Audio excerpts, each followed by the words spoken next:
West Side Story with an apartheid twist, quipped a student DJ on WCLK radio in Atlanta. Whether the remark was facetiously or reverentially intended, School Daze is a house-divided pageant. It is a pageant in the sense that the spectacle inherent in traditional ceremonies and rites of homecoming, parades, floats, coronation balls, inductions into secret orders, provides the rationale for the overall style of the film. It is a pageant, too, in the sense that confrontations between the groups are theatrically staged moments rather than realistic debates about the issues. The function of the four groups of students is to enact the divisive behaviors that impede unification of the Black community. The stories make useful points about intra-community contradictions. Unfortunately, the film's agenda to make a wake-up call is undermined by its misogynistic and gay-hating sensibility. Independent filmmaker Marlon Riggs responds to the homophobic bigotry in School Daze in his 1989 film Tongues Untied, a scripted performance artwork about tribal rights and the tribal rights of Black gay men. Untied uses a clip from Daze in the section of the film that catalogs examples of heterosexist aggression by Black film and video makers. The clip is from the Greek show. The fellas launch into a call and response. When I say gamma, you say F word. Gamma, F word. Gamma, F word. Gamma, gamma, gamma, gamma. The fellas continue the disruption of the step contest by issuing threats to the fraternities they've labeled F words. Get back or we'll kick your ass. Lee's School Daze, Riggs' Tongues Untied, and Isaac Julian's Looking for Langston, a film frequently programmed with Untied, each makes a claim on history while taking a position on the, quote, dirty laundry, end quote, issue. Daze positions his statements on colorphobia and divisiveness as a counterpoise to the history of struggle chronicled in the prologue. Untied, through an innovative mix of idioms, autobiography, lyrical poetry, dramatic monologue, cinema verite-like scenarios, archival footage, challenges the attempt by the Black community to exclude its gay sector from Black radical history. Lee, to make a wake-up call about intra-community self-ambush, chooses an enshrined genre of the dominant cinema, musical comedy, whose conventions were not designed to address and embattle communities' concerns. Much of the tension on screen derives from his effort to link two opposing discourses. Will the ideological imperatives of Lee's agenda subvert the genre, or will the ideologically imperatives of the genre derail his agenda? Toni Cade Bambara, from her essay Programming with School Daze, 1991.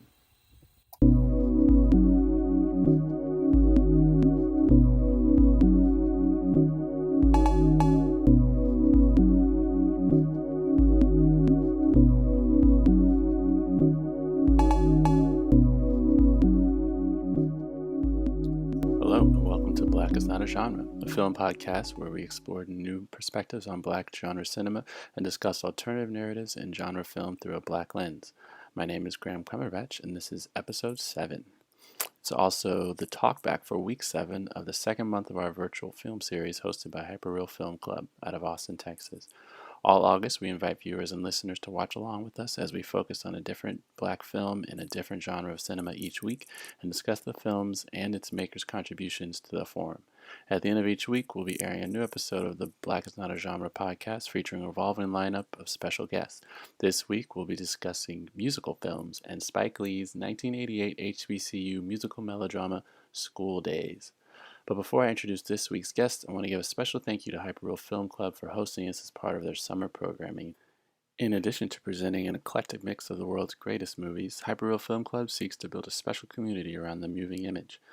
They specialize in creating unique movie-watching experiences in unusual, thoughtful, and immersive pop-up environments. Hyperreal also amplify local artists by screening the pieces they've already produced, as well as creating paid opportunities for them to create and exhibit new work. They're always looking for collaborators, so whether you have a short film or music video you'd like to premiere, or you're just looking to connect with other local filmmakers, hit them up. For week 7, we're joined by returning guest Jazmyne Moreno. Jazmyne is an Oklahoma-bred, Austin-based film programmer and grant writer, and the host of the Late series at Austin Film Society. Thank you for joining us, Jazmyne. Thank you. Welcome to Black is Not a Genre. We're here with returning guest, film programmer and curator of the Lates program at Austin Film Society, Jazmyne Moreno. Thanks for joining us. Thanks for having me. And this is week 7, and week 7 we are talking about musicals, which is one of those things it's both an eternal fascination for me and slightly outside of my wheelhouse, although I feel like I'm adjacent to a lot of people for whom it's a pretty big passion. And we're this week we're talking Spike Lee's 1988 School Daze, which was his second feature film. It's kind of it's almost, I don't want to say forgotten, but it's kind of in some ways kind of treated like a blip between his obviously iconic debut, She's Gotta Have It, and then the film, his third film, which kind of put him on the auteur map, so to speak, with Do the Right Thing, which was only a year later. Those first few films Spike did, it's amazing. I don't understand how he did so many things, so many of those films in a short period of time. But what's interesting about School Daze is the fact that, you know, I don't really know any other filmmakers who weren't specifically musical filmmakers who decided to do a musical film as their sophomore effort, which is a pretty bold move.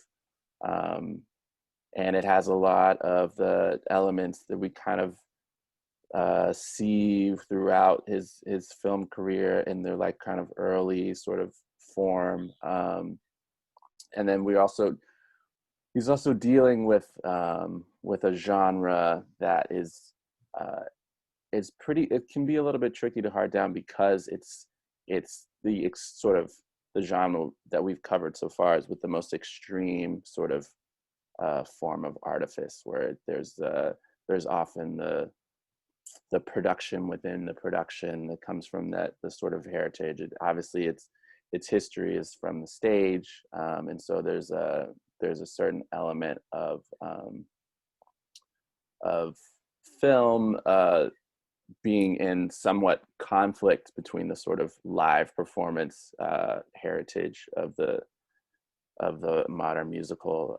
Where do you, with regard, because I know you've done a film series, was it last year or year before, with so Spike Lee film series, and so where do you put this, not only within his canon, but you know, where do you put this, where do you situate this along the spectrum of sort of Hollywood musical aesthetic?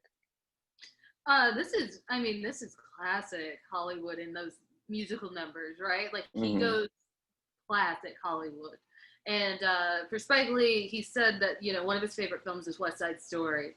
Yeah. So as a kid, like he was like taken to musicals by his mom and stuff. So Mm-hmm. like he's someone who's, you know, I think we forget like how incredibly well versed in film he is, right? Like he's Spike Lee. Mm-hmm. You know, he does Spike Lee. And I forget, like, he is a film lover. And in this film, you really, really see that. And you see all of his little influences.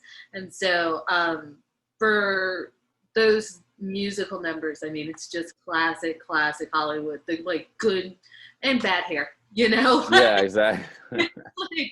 like that scene is, I mean, that's like 6-7 minutes long. It is. It's really long. I think that was one of the things that struck me about that, because it's musically, I wouldn't necessarily call it the centerpiece, but it is sort of like what announces. I think it's arguably the most iconic, you know, musical number of the film. But it's kind of what announces the film's intentions as far as you know, not only the issues that it's trying to highlight, but also, you know, the musicality of it, the fact that this is a production, and the way in which it harkens back to classic Hollywood. And I think Spike has always sort of been like that, where one of the things that sticks out to me about his work, and that he's talked about, is that he is, you know, he reminds me a lot of like kind of like the work of like Kehinde Wiley, the painter, where his idea is to, like, you know, for those unfamiliar, he kind of made his mark recreating these sort of Renaissance era paintings and what's the word, and compositions, but reinserting sort of modern Black male figures, sort of integrating just like a guy with Tim's on a horse as in a sort of like Napoleonic stance. And so he has this sort of like reinserting Blackness into these Western archetypical histories. And Spike Lee's, he's always seemed to be really engaged with, reinserting Blackness, but also sort of integrating a Black aesthetic with the classical cinematic languages. And so he's always used,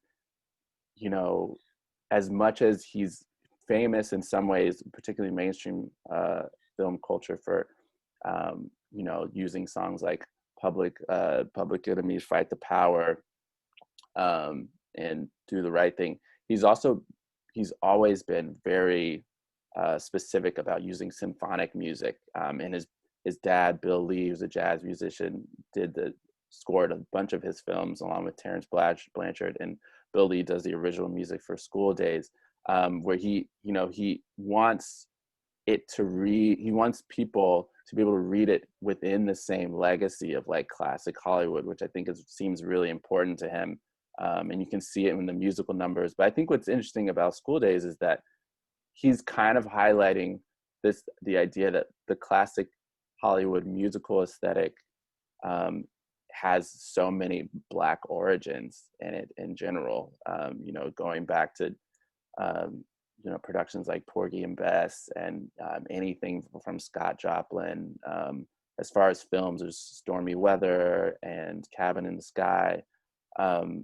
So I mean, I think there is something there where there's almost like a reclamation going on. What did you feel as far as the musicality of it? If was there anything there that you feel like he was trying to communicate, as far as not only like the genre of the musical, but as also just sort of like a film about HBCUs, which was also extremely rare at the time? In terms of like the music, it's one of those things where it seamlessly is integrated, in more so than any other Spike Lee film. Right. Really, like it's not after you get past like Good and Bad Hair, you're just like, yeah, no, this is where we're at, this is what we're doing, right? I'm here for the ride, right? And I think this also puts him as like a filmmaker where you never know quite what to expect, right? And the entire time how he uses music in this film, you don't know what to expect, but you're there for the ride, and it comes through with like, whether they're stepping, whether they're, like whatever they're doing, there's musicality constantly, because although it's a musical, it's one of those like musical, Yes, exactly. It's about as much of a musical as like Cry Baby, right. One of those where you're like, yeah, it's I guess, sure, like sure. musical film, yeah.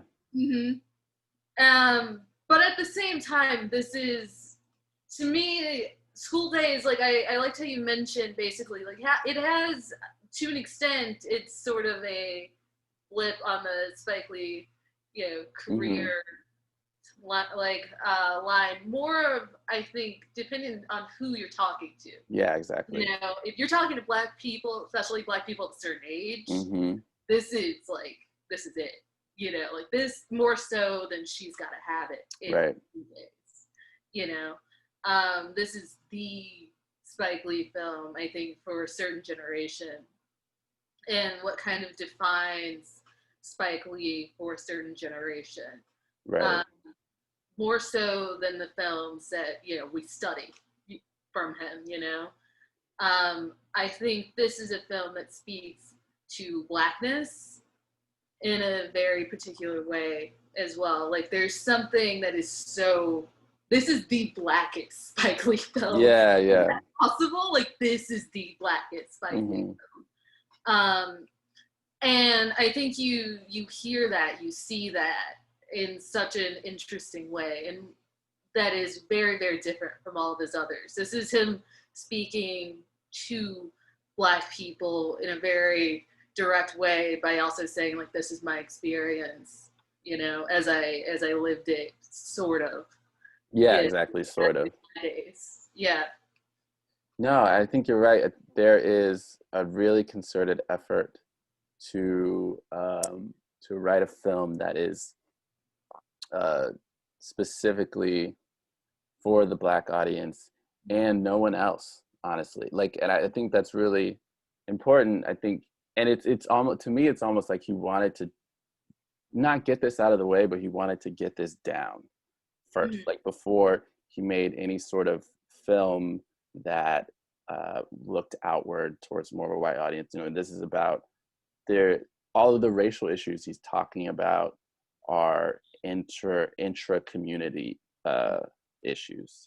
So light skin versus dark skin, as far as colorism, the idea, and he's, you know, even from a financial perspective with HBCUs, you know, you have the the conflict between the president and the board, and uh, Lawrence Fishburne's character Dap, who was trying to get, which 1988 is like the height of the divestment,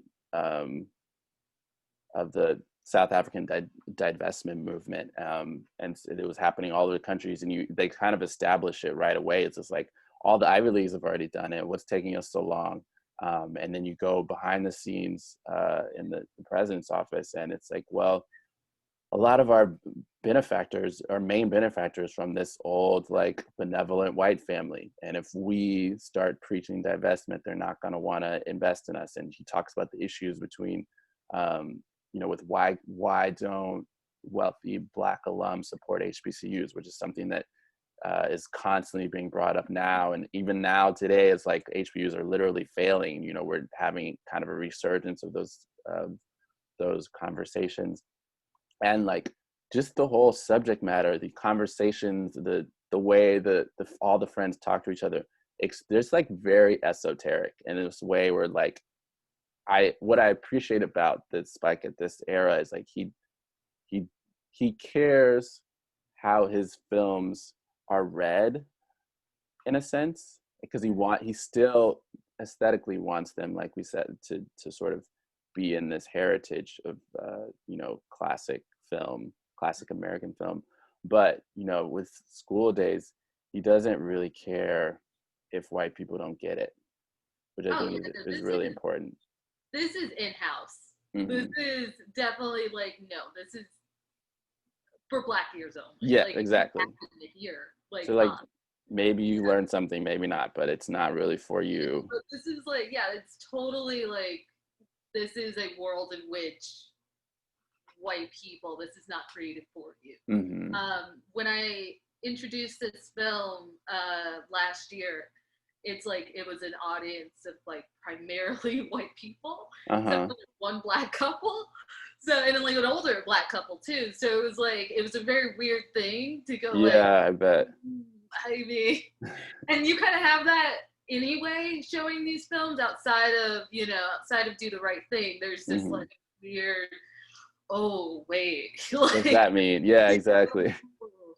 you know, and you kind of act as if like, as the, like, you know, programmer, I had to act as like, in the host, I was sort of the Black Sherpa, Hmm. you know, like guide Hmm. you through this experience. Yeah, So exactly. it's a weird thing.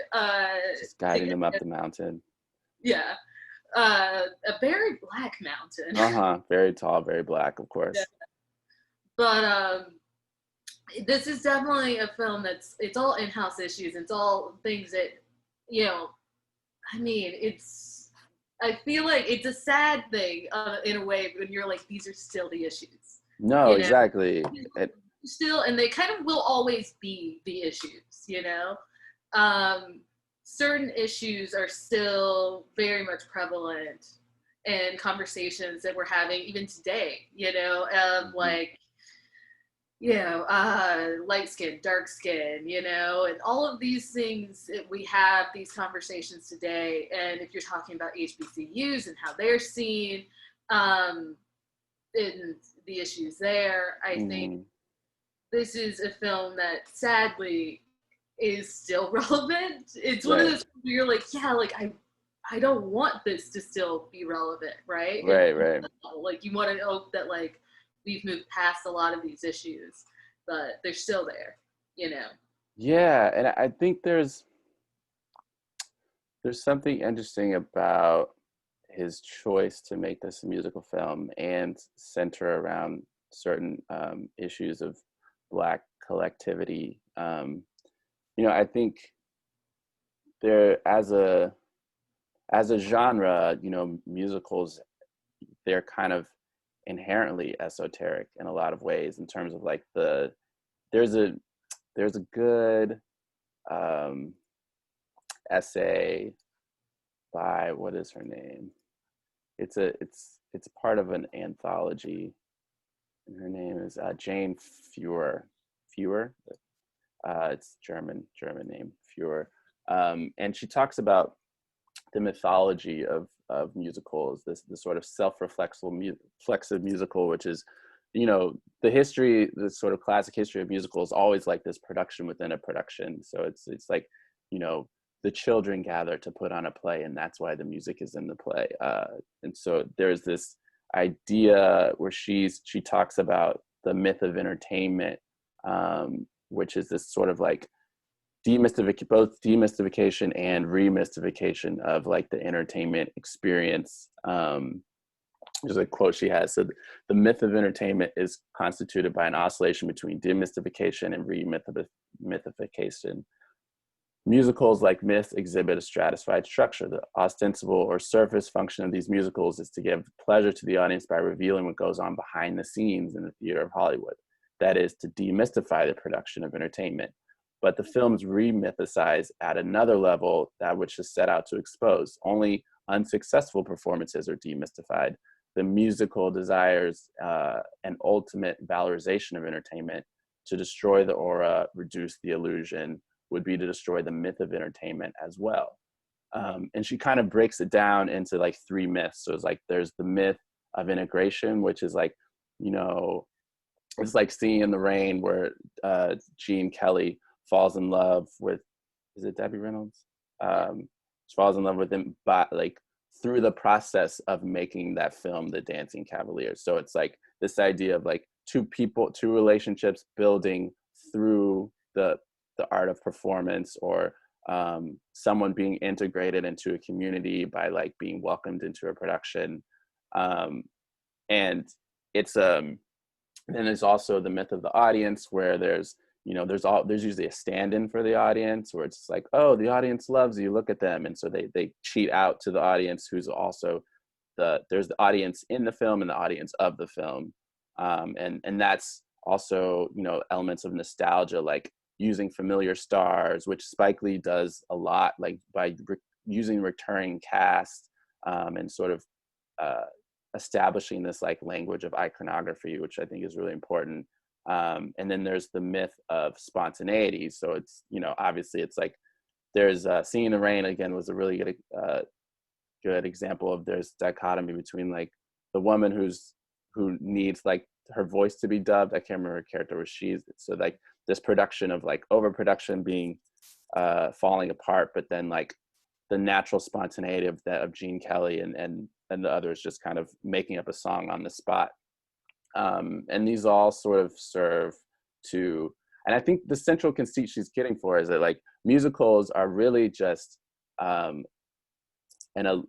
conceit of like the elite, which is meant to appeal to the masses, but they create this illusion so that they can appear to be art for and by the people. So this idea that like everyone's participating and it's part of folk art, which I found really interesting, because all of the myths of like, they all tend to stem from this, and in so many ways they're related to like the black art and like black musical art, particularly things that we've kind of brought to the table as far as American music. So like this idea of like white Hollywood trying to recreate this sort of spontaneity, the myth of spontaneity, but also obviously rehearsing really hard. Whereas, our Black people's biggest contributions to music and art and theater is improvisation. So it's jazz, which is riffing off the top, hip hop, which is freestyling, dance, which is freestyling.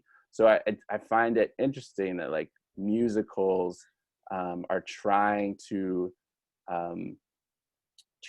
portray themselves as this spontaneous folk art, which in a way is really just trying to recreate what Black folk art already is for a mass audience. And I think Spike Lee I think in School Daze, it's whether, you know, intentional or not, he's kind of playing on that, where it's this both having the sort of like spontaneous like breakout to the good and bad hair, but then also integrated with like having Phyllis Hyman just perform a full beautiful song at their school dance, which is incredible. So I think there's a certain element of that there. I mean, what do you think about this concept of like the mythology of theater? I think in terms of, I love what you mentioned about like the idea of culture and Mm-hmm. what we have contributed, right? Like this idea that, what is spontaneous Yeah, exactly. for one is totally innate Mm-hmm. for our culture. And it's what ours is built on, right? Mm-hmm. Like there is sort of this making and constantly creating. And I think when we talk just sort of in general about a lot of Western culture and a lot of art, we never really talk about those contributions that we make. Mm-hmm. And because Black culture is just mass culture, Right. right? It's mass culture. And, It's you know, instantly appropriated. yeah, we don't really think of it as, Black culture Mm-hmm. specifically. It's just, whether it's every song you listen to, um, that's ours. Like, let's Yeah, be it's real. literally ours. Uh-huh. Like it's ours.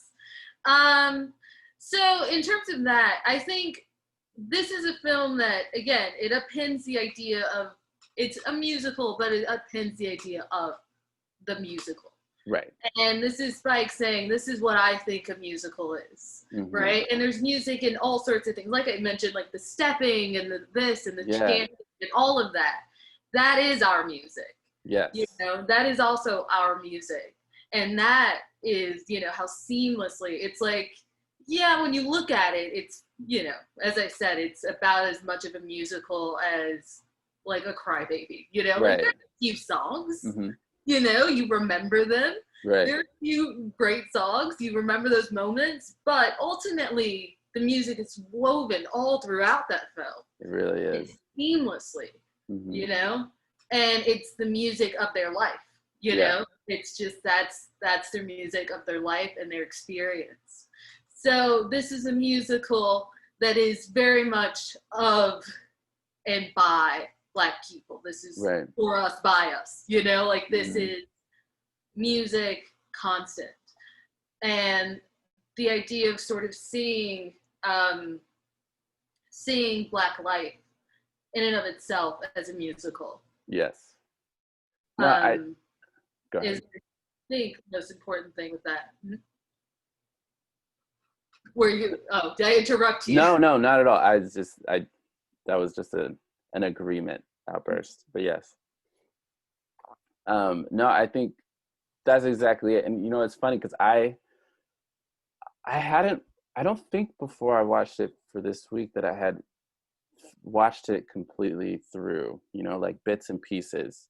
And so it's funny you mentioned that because I remember, Watch. It's yeah, always on exactly. TV all the time. Yeah. It's always on TV, way too many commercials to sit through sometimes because it's like a 2-hour film. So with commercials, it's insane. So I was really glad that it's on Netflix. It's super easy to kind of watch it. But yeah, I think I have to admit when I first watched it all the way through, I think I was either remembering or expecting more set pieces as far as the music. But the way you described it, I think it's perfect where it's like you I think particularly as someone who grew up in these Black environments, it's like you almost take for granted how musical our everyday existence is. And it makes you, if you're looking for certain sort of Hollywood set pieces, you miss the music in a lot of ways in this film. And so you go through these pieces and like, oh, that's just a step show. And then you're just like, actually, that's a musical number. And that I think he probably blocked that out as a musical number.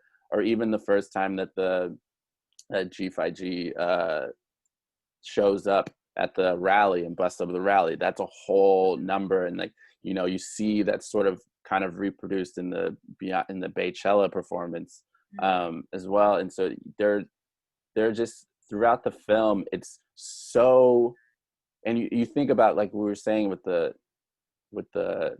theory piece about the myth of integration, where what's so impressive about this is like it's working in that framework, but there's no mythology there. All of these things realistically happen.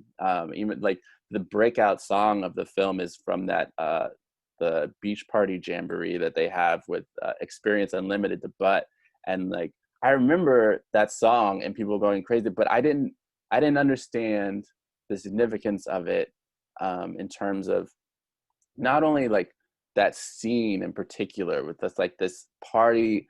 It's this really vibrant party scene which accentuates all of the sort of, you know, the raw sexuality of college. There are bits and pieces of there's like unadulterated sort of misogyny, but it's all within this sort of like black cauldron of culture, which it's almost a piece of documentary in that scene. And the way it's shot like a concert film, and people outside of DC didn't know what go-go was at the time, which I kind of really didn't think about until researching the film. But Experience Unlimited kind of, they had like a huge radio hit off of that one song, and I love the idea of using such a specific, again, esoteric subgenre of black music that is hyper regional, only exists there. And it's, I think, I'm trying to think if there's any other examples of that. You know, it's almost akin to kind of like what the Coen brothers did with Oh Brother We're Out There, where they had a whole soundtrack of Appalachian, of like rare Appalachian music. And, you know, what Solange did in terms of her last few albums, really integrating the music of the hip hop music of New Orleans, which I think it's really, it's something that is the opposite of what classic Hollywood music tries to be in terms of its populist music. It's, you know, the history of a lot of music is in that vein, is like taking a lot of things like jazz and rock and roll and even orchestral music by Black musicians, and then sort of almost sanitizing it for a mainstream audience. It's sort of like the Cole Porter effect. And that's kind of seeped into the language of musical theater. And this is taking it in the opposite direction, which I thought was really cool. Were there any other standout moments? Or go ahead, whatever you're gonna say. Oh yeah, I was gonna say, I think also that's how Spike functions, right? Like Spike is a populist. Yes. Spike, this is for the people, Mm-hmm. and it's always for the people, and for the people being Black people. You know, like there is something of like, this is for you. I do this for you. Right. You know, I do this. Ossie Davis is here. I do this for you, right? Like the Ossie Davis speech, incredible. I rewound it and watched the whole thing over again. Yeah. It's amazing. And like So I have, so whenever I like, you know, go and like rewatch a film or whatever before it plays, it's like usually like weeks, maybe months in advance, right? So whenever I got to see it in theater, which was the first time I'd ever seen this film in a theater, right? Like I still haven't. Amazing. It was amazing, that speech. And just seeing the whole thing on the screen, on the big screen, you know, is so incredible. It really is. But yeah, no, this is a film, and like all of his others, this is definitely, not all, but most of the others, you know, these are for Black people. Right. You know, and it's always for Black people. And that's how Spike, you know, usually gets into, you know, controversies, is that, of course, talking down to Black people, right? And appearing to like talk down to Black people. That happens with this film as well, you know. So it's always an interesting thing to sort of watch, because he's someone that's very much talking directly to his audience. And his constant comparison at the time was like Woody Allen, right? Right, exactly. And he also has that, I'm talking to you, you know, like, you know, this is my thing, right? This is my thing. And Spike Lee has a thing. You know what he's going to do, and Yep. he's telling you what he's going to do because this is a Spike Lee film. Exactly. You know? And he functions in a way that many other directors don't, in that way where they are so involved. I mean, to the point where it's not just, their voice, it's their face, it's their everything. And it's every idea they've ever had. Right. And this film is every idea. It feels like every idea he'd ever had is thrown into this film, and he just like has to get it out. Yeah, And exactly. It's so early in his career, and there's like a freedom in that. There's a freedom to kind of just like do it. I can finally do this. I'm doing it all. There's this sort of like do or die kind of quality to it that it's amazing to witness. And I think also every moment in this film, there's just so many things that are happening all at once. There are highs, there are lows, there's comedy, there's drama, and everything's happening all at once, and it's such a heightened experience. And it's because it's literally every idea he has ever had. I absolutely, like, it's one of those films that's like, honestly, it's hard to form coherent thoughts about, because it's not even exactly. Like it just isn't. There's so much happening, and it's like with the musical aspect of it, that's like one small part of everything else, and how he just builds on top of it and keeps building. Right. He's really amazing. So yeah. No, I mean, I think that's exactly it. And there's something about musical film that almost lends itself to this sort of kitchen sink approach. Yeah, throw it all in. Throw it all in, and like, your bubbles are overflowing. Just throw it all in. And the setting of the college campus too, I think, in that sense too, where and that's constantly. Right? Yeah, this sort of constant like stream of ideas can work because of that. You've got, I think, like 60 plus like Black people on the screen, like at any, There are so many people on screen. Yeah, and so many like names and everything. Yeah. And it's like, it's so big for a film that also at the same time can feel very small, right? And there are very intimate moments in this film as well, that you kind of forget. Like, I remember all of the like the musical numbers, I remember all of those big numbers, but you forget like those kind of little moments that pull the story along. Yeah, I think the breakout moments are really important. The conversations that Dap, played by Lawrence Fishburne, has with Kim, I think is the actress name, she goes by one name, Rachel. Those sort of conversations with him as this sort of, Dap is the character who kind of has the burden of being the sort of conscious, the sort of Black conscious brother of the film, and he's leading the divestment. Like, what'd you say? Stokely, he's yes, like, exactly, the Stokely character.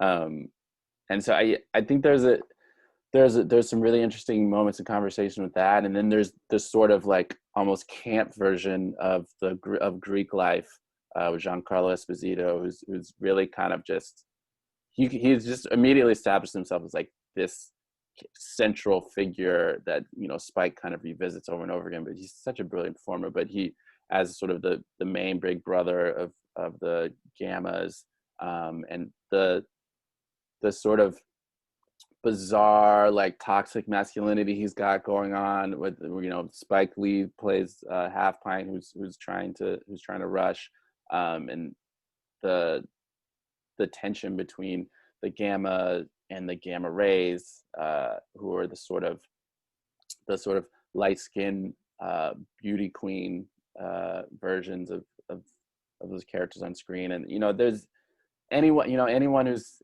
vaguely familiar with Black sororities will know that these sort of issues are constant. I have deltas in my family, I have AKAs in my family, and that's Rachel at some point said she wants to pledge Delta, and that's always been the sort of, even as far as back as I was like a little kid, the mythology I've heard about those is, AKs are for light skin and they date alphas, and deltas formed partly out of the fact that dark skinned sisters were felt excluded, and they tend to date Qs. And so there's this whole sort of like ecosystem that's being referenced here.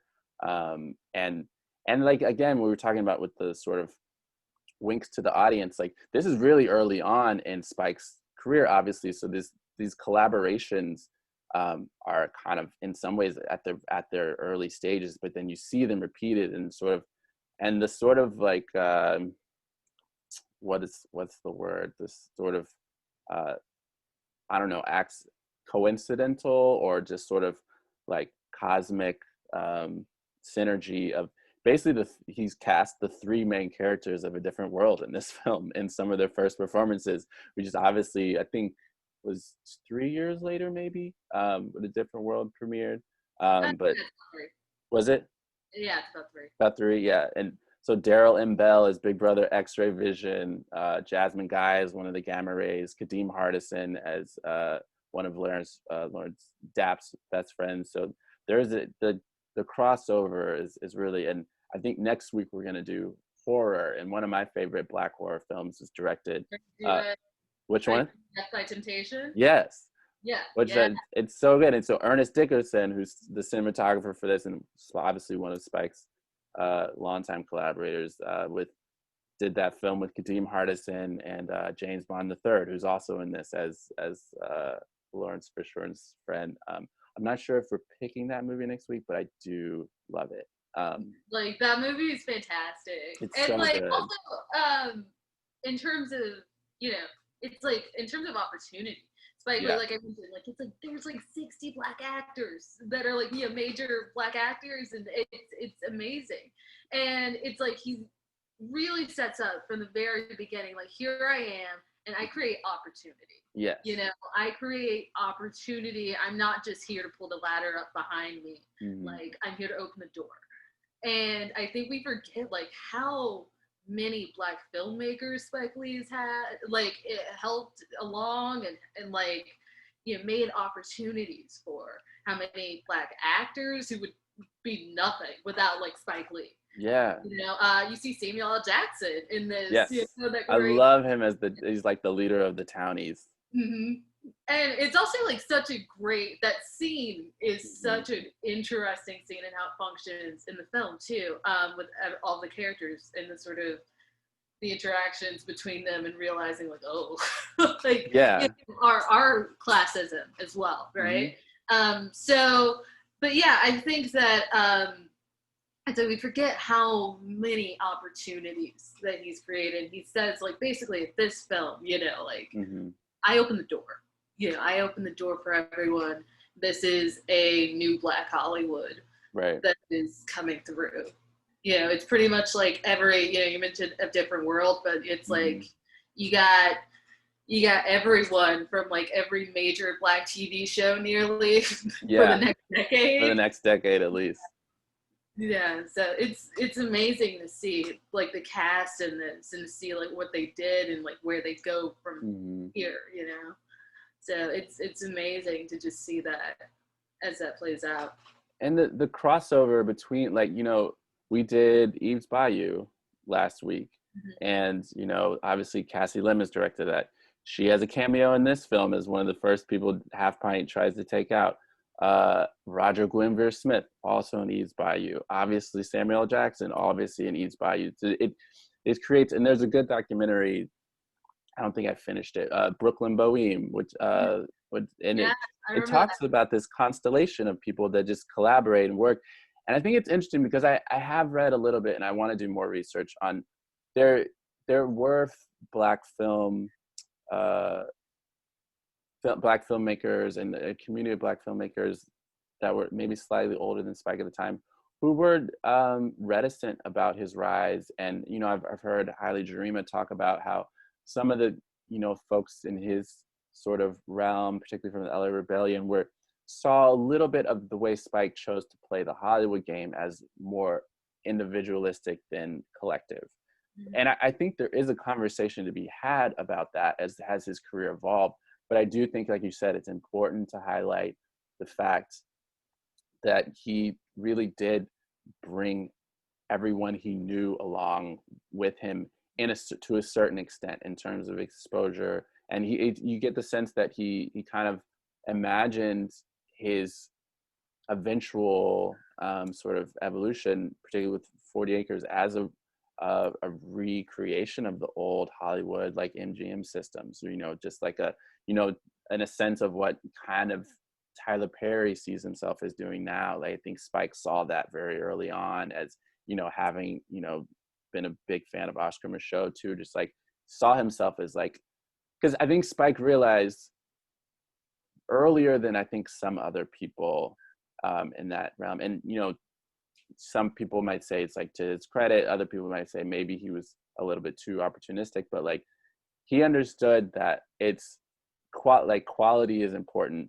But once you establish that you have an aesthetic that's good, it's all about however many films you can make, just one after the other, just constantly. You have to crank out films or else your footprint is too small. And I think he really noticed that. And, he even, his films are also family productions, which I think is incredible. He cast Joie Lee and his sister in almost everything. His brother's in this.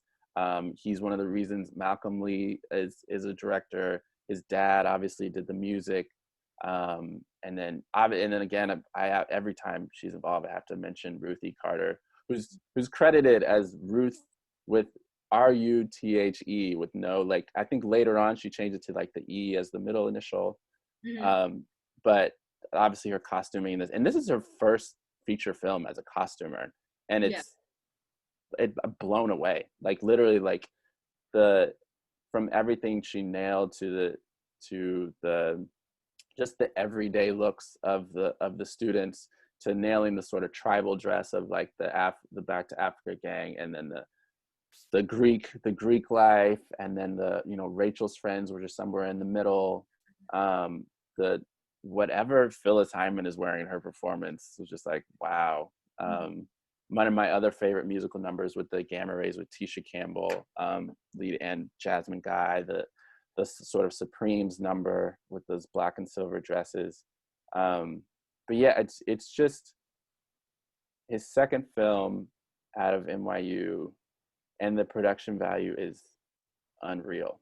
Like, yeah, no, it's like it's coming after She's Gotta Have It. So right. It's like, yeah, like that has been such a massive hit. He made it for like what, 100 or like 175,000. Yeah. And it made millions. Millions. So you can tell he's like, I'm gonna splash this cash. Yeah. And it's like he totally is just like, all right, I've got millions of dollars to work with now. Here you go. Here's everything I can do. Right. Because I can do it.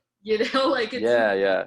And he'd also at the time, I think he was doing Nike commercials. Yes, that's right. I got money at this point.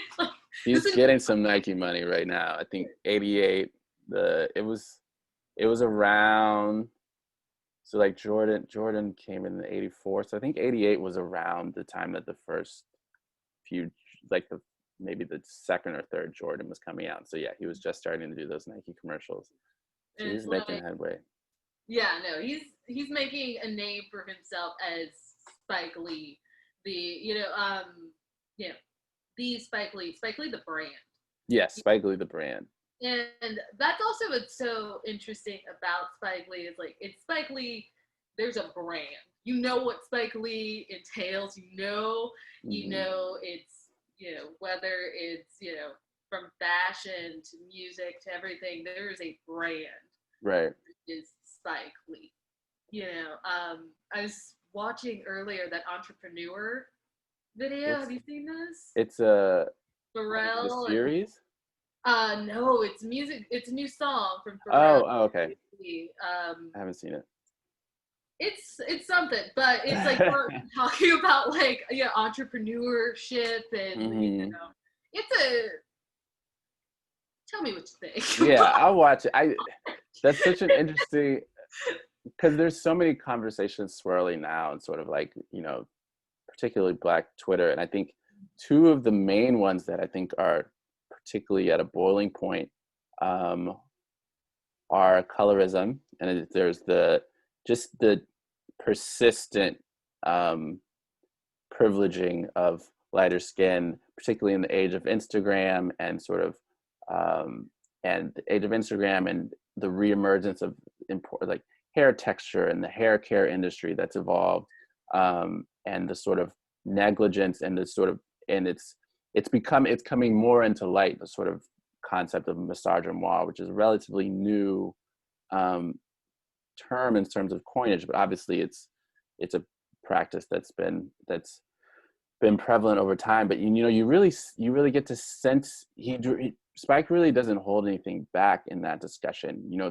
There's like maybe 12 to 14 times they say the word jigaboo, and there's like there is this fervor to this conversation of dark-skinned women as animalistic and ugly, and white-skinned women as really trying to be, they do everything but say Uncle Tom, but like trying to, well, they do sometimes, but trying to be white. And this idea of and then it's also fused historically with this idea of, I think Lawrence Fishburne or no, I think it's Rachel who mentioned it, where it's just like the only gradation between the two is like, who hooked up with whose master, and that who was to what extent that happened. And so there's this history of sexual violence that's there too, but I think that is something that is in a lot of good ways is reaching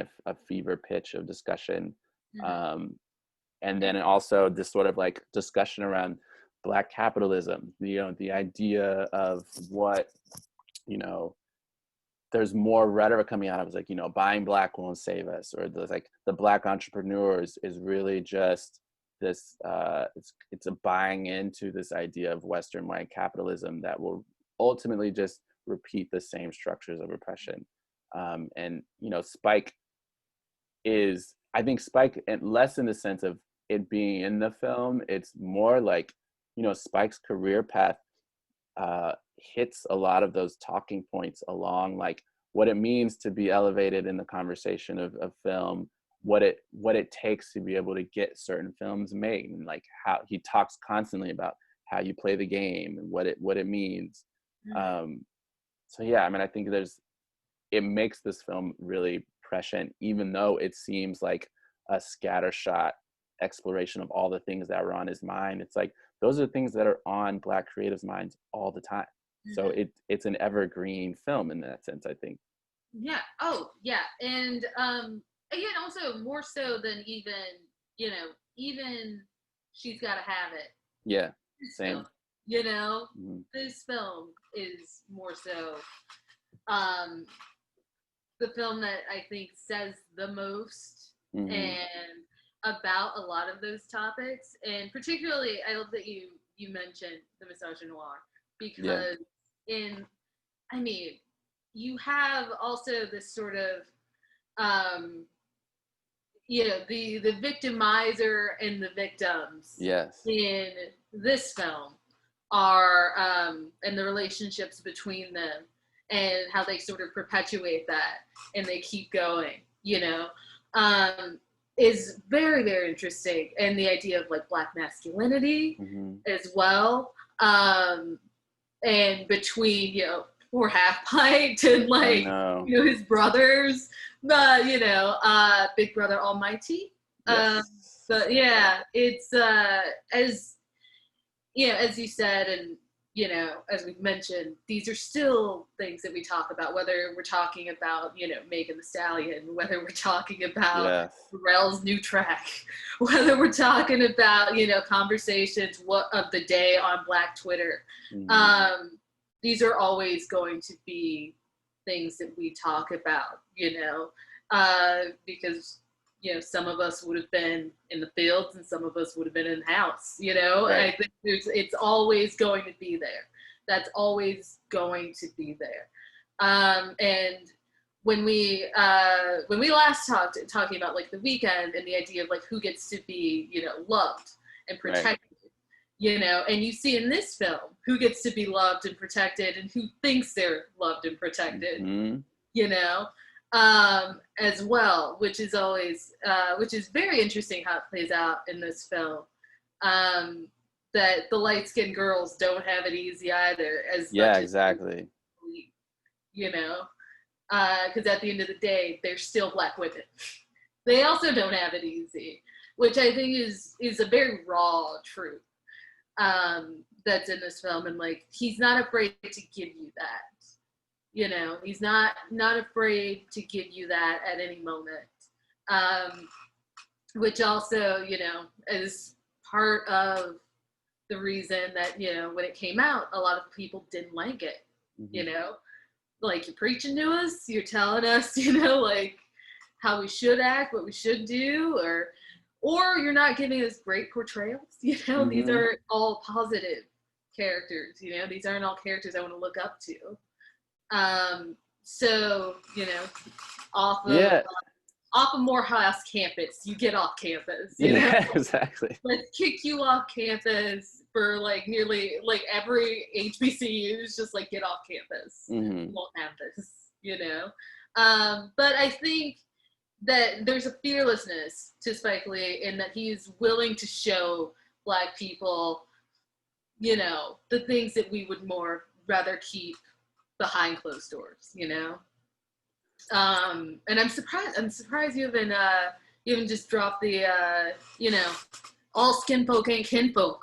You definitely see No, in you this can film. drop it. It's like you definitely see in this film the entire film could just be summed up like, Mm-hmm. yeah, and I think also that's, especially for the time, you didn't see that often. You go and No, look at films from that time, it's like, no, we're Black. We're all Black. we're all on the same side. Yeah. And seeing that sort of divide that we still don't like to talk about, I think, in white company. No. Yeah, I mean, I think there's a sense of, some of the public reception was like, why are you airing out our dirty laundry in mixed company? And I think there's an importance to sort of talking about, and the inner conflict in terms of, and I think there's in some ways, this is a response to, this is in some ways his critique of, the HBCU power structure, in terms of like this, it comes from this sort of Booker T ethos, I guess, in a sense, where I think a lot of people Spike's age, when he went to Morehouse, they felt this sort of overwhelming sort of pressure from previous generations to emphasize unity at the expense of both individuality, at the expense of not highlighting issues that were disproportionately affected members of the group. It's as this overemphasis. We have a kind of a term for it now, which is like toxic positivity, and like black community is very well versed in that, where it's just this idea of like, we need to up, that's this whole slogan of Mission College, which is very tongue-in-cheek. It's like, uplift the race. So it's we sweep everything negative on the rug, and we only put forward our doctors and lawyers, and it's in that culture where groups like Black women get sort of get drug under the carpet with it, and all the dynamics of that. And so I think he's pointing out some really important blind spots, I think, with the idea of Blackness and how it's evolving. Talk a little bit more about this sort of, because this is something that came up throughout Spike's career, of this critique, I think a lot in Jungle Fever too, where people respond to, like, of him talking very didactically to his Black audience, and both talking down and just asserting his viewpoint in a very sort of unadulterated way. What did you think about that? Yeah. I've never considered Spike Lee to be like preaching. Like, A lot of people do. I've never considered that. Yeah. Like, I've never felt that. Mm-hmm. You know, I think also for me personally, it's partially because, you know, the way I grew up and sort of my background, it's like my mom's biracial Mm-hmm. and did not grow up with the black side of her family. So, you know, like we didn't have soul food, we had like beans and tortillas. Uh-huh. You know, like so it's like it's a different thing entirely. So for me, it's like a lot of blackness that I encountered came from media. You Right. know, my mom is like, yes, she's black, you know, but like it's different. You know, she's biracial, and she again like she has a disconnect Right. from her blackness, and through being a biracial woman, through being raised by you know, a non-black woman of color. So it's very different, a very different experience. And so for me, it's like, and you know, the neighborhoods I grew up in, predominantly white, you know, and all of that. So for me, even watching this film, it's like, this is a whole different world. Yeah. Like, it's like, yeah, everything I know about HBCUs comes from this film. You know, like everything I know comes from like this film. You know, so for me, I've never considered it a talking down. Right? I've never considered it a talking down so much as just like this is Black life, right? Like this is Black life. Because I also did not grow up with, you know, this like level of blackness. You know, it was very different. So for me, I've never really looked at it as like a talking down to, right? I've never looked at it as like a pull up your pants, you know, kind of like speech. I've never looked at it like that. But I think also I get where that comes from.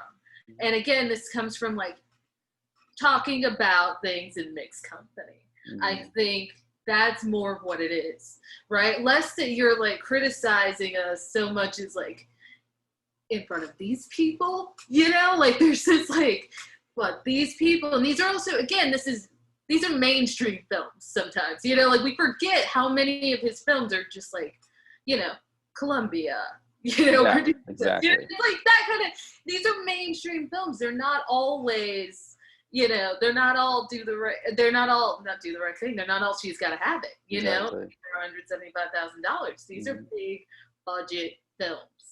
And, you know, we kind of forget that, you know, these were big films, you know, Jungle Fever. Yeah.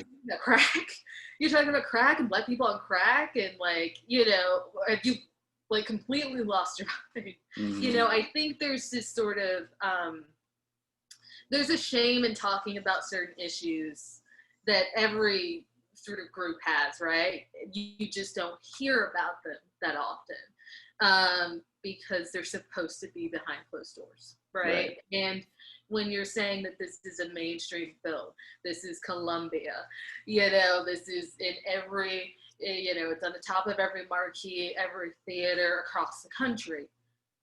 That's a spotlight I don't think many of us want. Yeah. For our issues, you know. You know, when we talk about colorism, you know, a conversation we still have.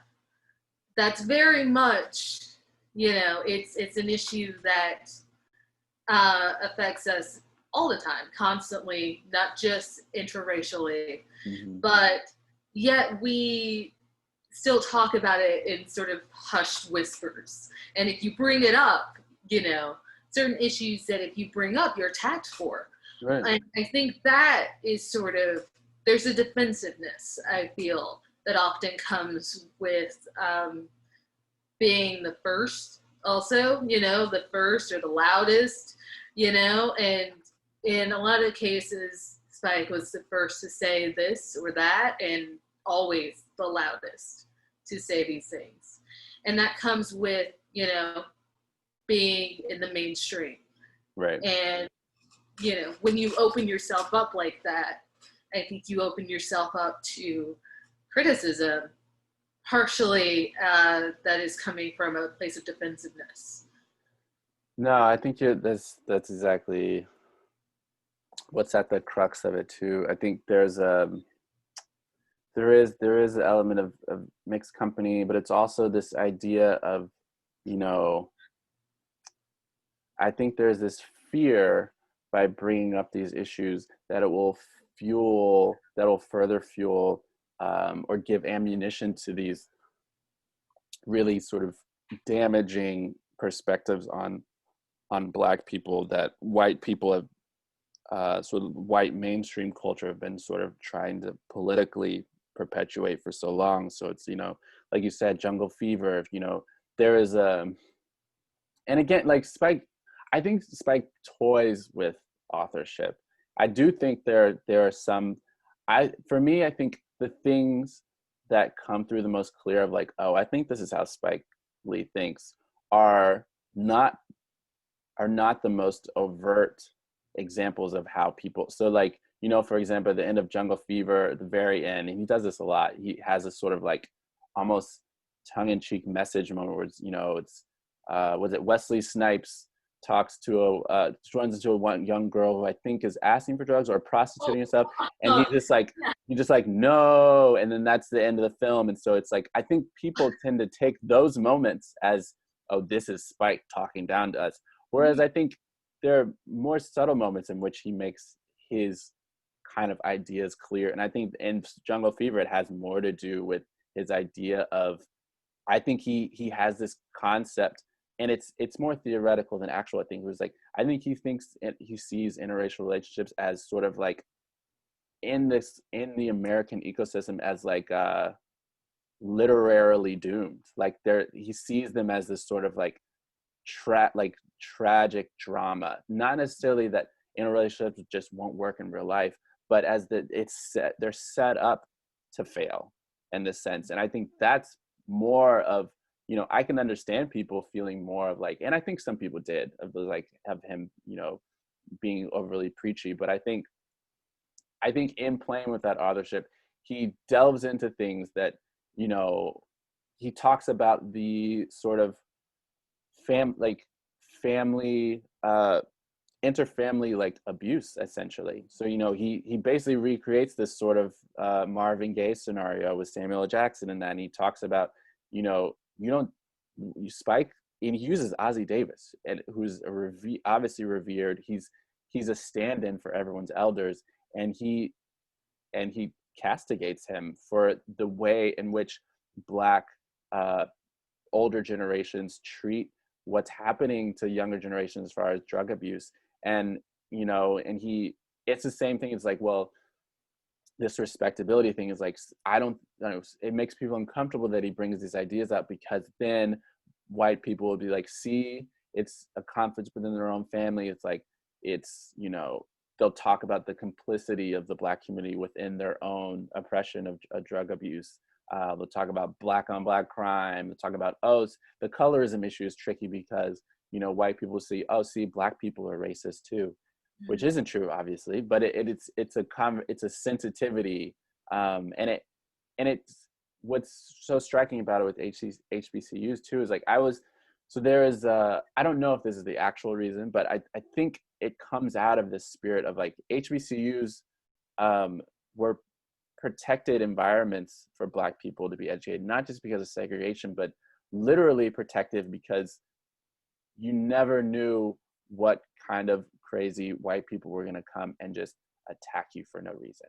We've seen it. A lot of people didn't realize that happened in Tulsa, Black Wall Street, until the Watchmen. So, I was wondering, we have one of the oldest institute of higher learning in Austin is Houston Tillotson. And I've always wondered growing up is like, why is this so subtle? Why is there, the signage is very minimal. It wasn't until that recently, until they had the big sign on 7th Street. A lot of people didn't even know it was there.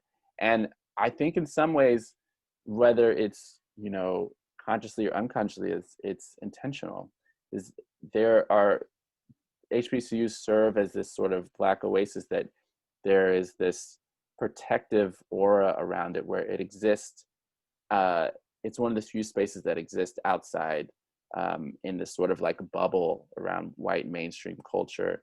And there's still this fear of what happens when you let white people in, what happens when you let them in behind the curtain. And again, like what you're talking about, that essay on musicals, is like there's this fear of demystifying what happens. What we want is like, it's the same thing with a play. It's just like, what we want is for everything to appear effortless. And so we don't want to see the grit and the yelling and the conflict that goes on behind the scenes. We just want to see Fred Astaire and Ginger Rogers dancing and barely breaking a sweat. So this lifting the curtain behind HBCUs, it's, all of this like combustion that's going on to create people like Spike Lee, to create these like impressive graduates that go on to do great things, and all we see is the diplomas and the accolades, and we don't see what goes on. We don't even see what they were like in college. Everyone's embarrassed of what they were like in college. And so there's a certain mirroring there that I think is really interesting. Yeah, and I think it speaks to the idea of Black excellence. Mm-hmm. I mean, that's ultimately a lot of what it is, right? Mm-hmm. Like, there is this idea of whether it's, putting on a suit to go out and protest for Black Lives Matter, Mm-hmm. there is this sort of respectability and excellence and exceptionalism. Yeah. Still, the suit. Do you like, oh my. The suit. Bad suits too. Yeah, but it's like, there is this idea of performing. Mm-hmm. You perform when the white people are around, you perform in a certain way, so that we're respected. Yes. Right? Whether or not that actually has any value. I think also that's in terms of Spike Lee's, and his, not just his works, availability and, sort of pervasiveness. I think it's also him. Yes. He does not, you want him to be like, okay, you quietly accept your award. You don't go and criticize the people who like gave you the award, right? I think a lot of people would much rather he not talk. Mm-hmm. And that's also a lot of it. It's actually, he's loud. He's Yeah, loud. that's a huge part of it. Yeah, he's loud. He's gonna have a ridiculous ending of Jungle Fever that is suck your dick for $5. And no! Yeah, and you're like, okay, that was weird. Yeah. Oh, seeing that in a theater for the first time, I had completely forgotten like how ridiculous that moment was until it happened. And I was just like, and there was like a weird, because there's not like any, Jungle Fever, surprisingly, people did not, weren't clamoring to see in 2019. Shocking. So it was like this weird thing where like there weren't that many people, and it's just like me and like some white people. So it's like this weird like, oh no. So, it is. It's like your uncle as a family function, just like, oh, that's an interesting choice. Yeah, no, but it's also, there's this sort of like, I think also when you're talking about like Spike Lee's work, he's someone that like white academics love, right? Because he can speak their language. Mm-hmm. And also he's showing, again, it's the idea of like, I call it the Black Sherpa. It's like, let me guide you, Black Sherpa. Like, I will guide you up this.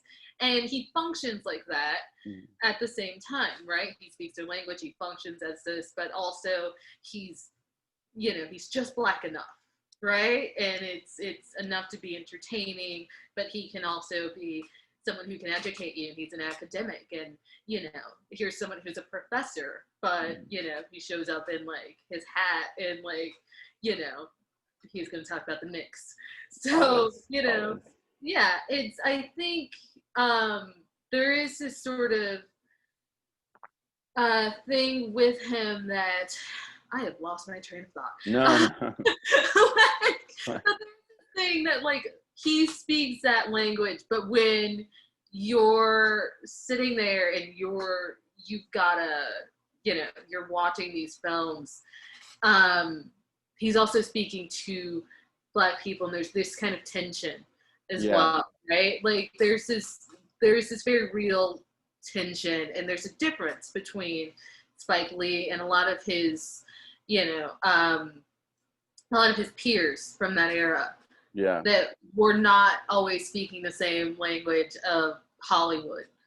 Um, and that makes a huge difference as well. Again, to go back to the idea of like talking down to, Right.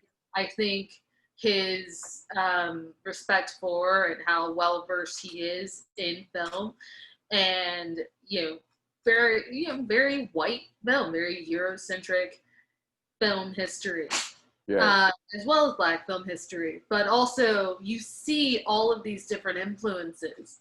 And this is someone who's speaking multiple languages to you at once. And you're going to kind of hear, based on your ear, what you will. And I think that plays a lot into sort of how people interact with his work Right. and with his image, um, and the brand that is Spike Lee, So I think that plays a lot into it as well. Yeah, I think there's in the ending of School Daze, the wake up moment, Florence Fishburne is very similar, and you could read that as a certain like woke talking down to, but you could also read it as artifice, as sort of like a fourth wall moment. He's very he I think he's really into to Brecht, as far as like his theater moment. I think Do the Right Thing is very Brechtian, and that film, that part in the film also has a lot of sort of stylistic and technical plot points. It joins all of the disparate uh, communities and their talking points throughout the film. It's the first centralized sort of like circular meeting of essentially everyone that we've seen on campus. It's in the like a central meeting point where the bell. It's also just a really gorgeous shot. It's one of the first times we see his sort of patented dollying shot, and I think has this sort of uh, it has this sort of ethereal effect, um, in a sense where it's almost historical. Sort of like it's sort of um, it situates the film in a history of films. It situates the mythical college in a history of colleges, just like it, and it's really kind of symbolic of just a new morning. Like the whole film feels like it takes place in a day. Obviously it doesn't, but it's there's this sort of, and to me it's less talking head, it's more optimistic. Like, you know it's this could be, there's an opportunity for something new here, and it seems like a sort of, both a general proclamation and a proclamation of what he's seeking to do with his film career. And it's obviously, there's a little bit of ego involved in sort of saying wake up, but I think there's also, like you said, there's an element of people reading what they want to read. I think people, different communities throughout the audience, really kind of place different characters as Spike stand-in as it suits to serve their purpose. You saw that with certain critics with Do the Right Thing. This conflict was like, is Spike on Malcolm's side or Spike on this side? Is he bugging out, or is he himself? Is he is he Mookie? And in a sense, And what I purpose think, does it and serve? exactly, what purpose does it serve, and like what is he trying to say? And I think, he is often compared to Woody Allen, but Woody Allen makes no bones about the fact that he is Woody Allen in those films. Spike is a little bit craftier, I think, in some ways, where I think in some ways he refuses to place himself. And I think, you know, there are positive and negative aspects of that. I still think he has blind spots when it comes to his portrayal of women. But Yeah. there's sometimes he almost accidentally gets it right, you know, like, and this film, yeah. actually, like, he pretty much, it's like, out of any film, it's like, this is the film you can kind of most say, like, you got it. Mm-hmm. You know, like, you got it. Yeah. You know, I think you got it. You know, maybe, you know, you got the little girl in Crooklyn, and that's Yeah. experience. And I think also, you know, that one, it's a very particular experience as its sister stand-in. And so, but this one is the film where it's like, yeah, in terms of women, you've got it. Mm-hmm. You know, I think there's nothing to kind of cringe at. And it's also sort of a redo from She's Gotta Have It, where Right. It's yeah. which the obviously the gender politics needed a total redo. And even then they needed a redo. Say Like, what? so even then they needed a Yes. redo. You know, like, and that's the thing. It's like when you release a film and you're automatically apologizing. Mm-hmm. You know, even then.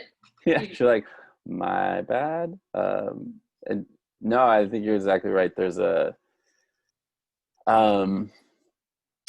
there was a scene I was gonna mention.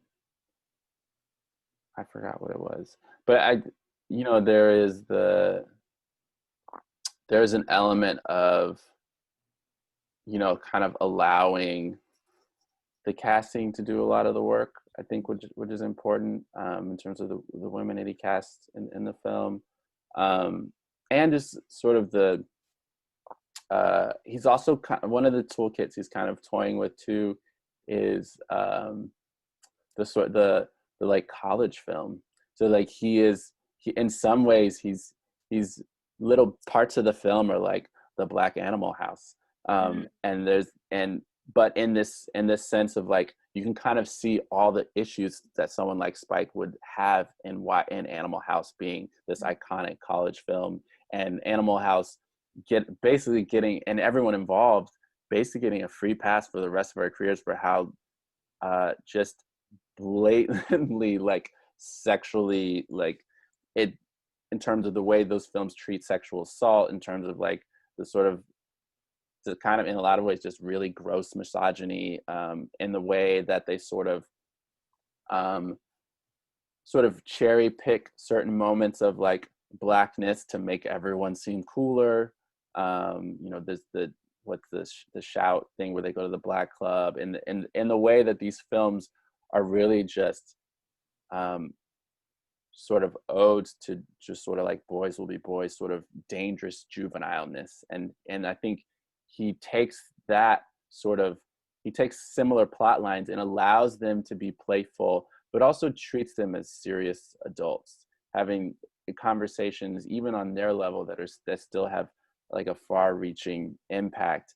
And I think he's in some ways he's making a statement about HBCUs too, in terms of, you know, the high level of intellectualism that's going on, but then also the sort of artful level of the way that they have fun, the sort of the value that they put on music and enjoyment, while also valuing things like, you know, contemplating the university's investment in South Africa, and, you know, just slugging out certain different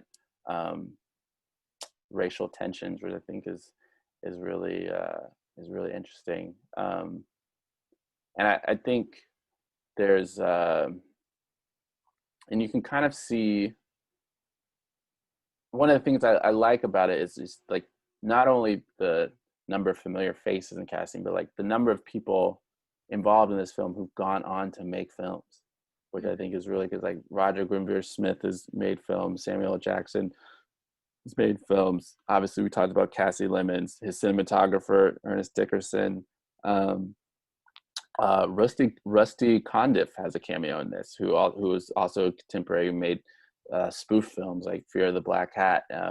So I think that speaks volumes to kind of what's going on in these productions, and there is this sort of soundstage vibe of just sort of everyone kind of collaborating. It's a musical within a musical within a musical in a lot of ways, which I think is really cool, and a testament to sometimes you get it right, I think. And this is a film in which I can say Spike, he gets it right. Mm-hmm. You know, like I think out of all of, particularly Spike's early films, Mm-hmm. you know, this is perhaps the messiest, perhaps like the most unpolished, Mm-hmm. but there's something in it in which is so exciting and so creative, so exhilarating to watch. Right. Someone doing, you know, what they've always wanted to do in a way that is totally unique and in a way that is totally particular to them and their aesthetic and their voice. So yeah, he gets it right. He gets it right. So yeah, and I wonder, I mean, not to bring it down from there, but I wonder like what, yeah, I mean, I always wonder what the thought process is with like a film like this, and something, you know, a similar thing that he tried later on with Chirac, which I found was messy, but in a completely different way. And it seemed like there was, to me, the central thing seemed like there was a there didn't seem to be a full comprehension of what was at stake, or the subject matter didn't really seem to be in his wheelhouse. And then the sort of like conceptually, it felt like it never really got started. Even though visually all of his things still look really beautiful. So yeah, I mean, you saw it, you have thoughts, I'm sure.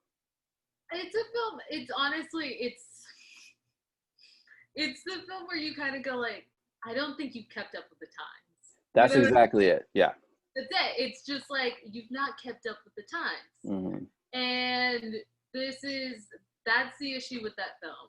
If that would have come out, 25 years before, Right. you said something completely different, right? It would have been dated, but still, But at the same time, it's bad timing, And I think also at that very particular time when it did come out, it's like you had sort of, we're kind of in a moment, and heading into a different moment of Black creatives and Black art, and that is still evolving and still changing and still, growing. And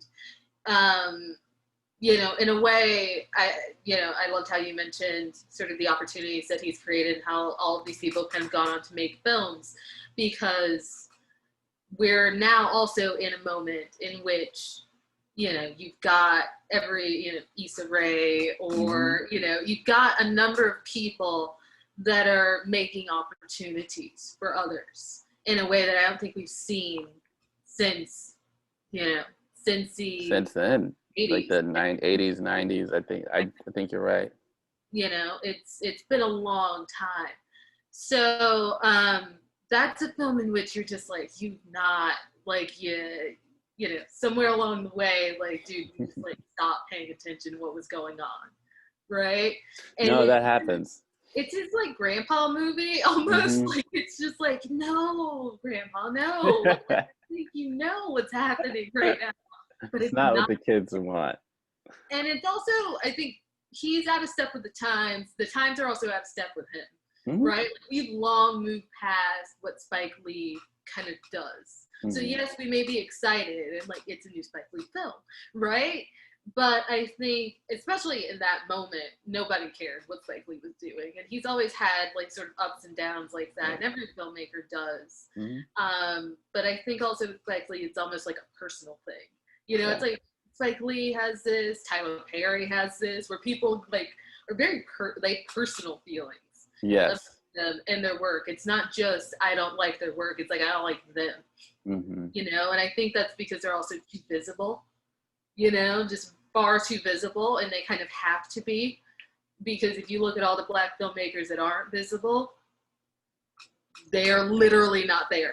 Exactly. Like, they're literally not there. So you have to create this brand about yourself. You have to create a name for yourself in a way that, you know, we don't ask of a lot of other artists, you know, and of other, you know, backgrounds. We don't say that, you know, you have to do that. But I think for a lot of Black filmmakers, for a lot of Black artists in general, you know, you have to create a brand or you will not survive, you know. And the other side of that is that people have very personal feelings. And when it comes to that film in particular, I think it was very much like, Specs lost it. Like, Yeah. you know, like grandpa's like going senile, like what's going on kind of, you know, thing. It's And his it was, Gran Torino. it Not is. that bad, but still, yeah. Yeah, well, Spike's Gran Torino would be, you know, Yeah, exactly. You know, like, There's but a no, it's a film that it was just like, yeah, we're not doing this right now. right. Your whole aesthetic, everything, like nobody gets it. Nobody gets your style. No one gets what this is. And also I think we were taking, you know, it's like taking things very literally, which I think we do today. That I think it works against Spike Lee. Yeah. We take things very literally, very seriously. So I think that works against him in a lot of ways. And That's a good point. Reevaluating his work, his older work, definitely works against him. No, I think yeah, the sort of literalness I think is really important, where and it hints at this, you know, part of it's just the way we consume media now. It doesn't, and it works. It's the same thing with a lot of cultures where it's people have had, I think filmmakers have had to sort of reconsider how they use symbolism in a lot of ways. I think Spike is from a school of filmmakers where it's you put what you're trying to say on the screen, and that's not a bad thing. It's, you know, there's certain codes, and like that's how we learn to read film essentially. You know, it's the final scene and Do the Right Thing with literally a photo of Malcolm next to a photo of MLK in a burning building. It's like this is a painting about the central conflict of the film. And I it's funny, yeah, I see the tension there, whereas, you know, this new wave of, you know, you think about someone like Barry Jenkins, you know, there's a different concept of what that means, and it builds on the old concept, but it's and it's both, you know. I think there's a way in which we've moved certain art forms beyond that, but there's also a way in which we've forgotten a lot of what was good about them, which I think is really valuable. And I think, you know, I think Spike's starting to, I haven't seen his last two films, which makes me feel bad, but I think it's the subject matter. I'm just very sensitive these days, but I do, just from the outside looking in, I do think he is and this is really difficult to do at this age, which I have to give Spike credit for. I do think he is reimagining his style to a new audience and figuring out what his style is, what stories his style is most conducive to telling in this era. Whereas, you know, his style doesn't work at something that's trying to be necessarily as someone that's trying to be the sort of like impressionistic idea of Black violence in Chicago, but it does work in this historical thriller like Black Klansman. And I think he really, again, this is all conjecture, but I really think he started to understand his voice as a genre filmmaker when he did Inside Man. And I think it even surprised him a little bit how successful it was, but it's technically one of his best films. I think it's one of the best films ever made. Just technically, it's really brilliant. And he understood the value of being able to tell genre stories, but with his concepts that are involved, like his idea of New York and post 9/11 New York is embedded in that film. And he's sort of realizing that too. I think, you know, his latest, The Five Bloods, is exactly like that. It's this sort of, you know, acid trip war film, but it's dealing with these concepts that he's always dealt with. And I think he's, you know, particularly for the value of this series, I think that's something really cool that's happening with late Spike. Mm-hmm. And it's also something that you don't see often. Right. A filmmaker kind of go back to the drawing board and say, like, how do I operate today?